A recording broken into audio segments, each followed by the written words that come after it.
Freedom Day is a historic day celebrated annually on April 27th.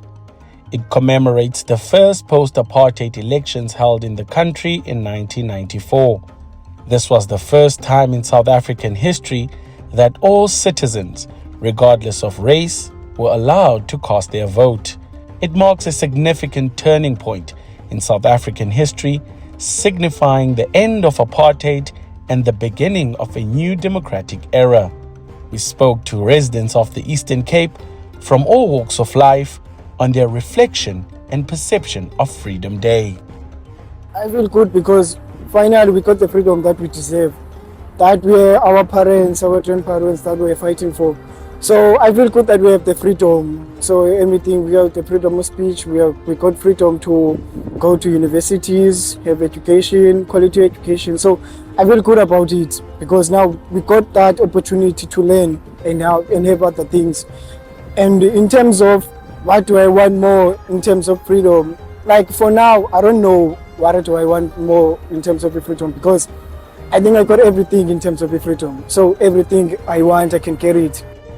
Khululekile if mhlawumbe ufuna ukuphangela indawo ethile angaphangela ayikho lanto ayisenziwa kudala kwinto zoba kusiliwa kucalucalulwa abantu.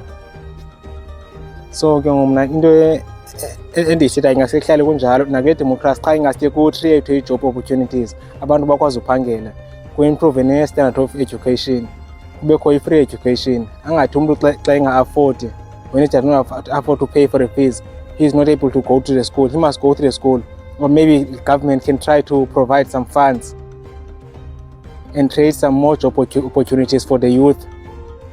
Ndihlale ePhumlani mina umzekelo ne ndandingena ndawo pha ndandihlala egalini uyabona yafika inkululeko sakhelwa pha forums uyabona kuleko yokuqala yokuba ube nendawo yokuhlala yokuphila kuye kuhlala eTyotyompheni safakelwa imibane senzelwa yonke into. Eastern Cape, home of legends.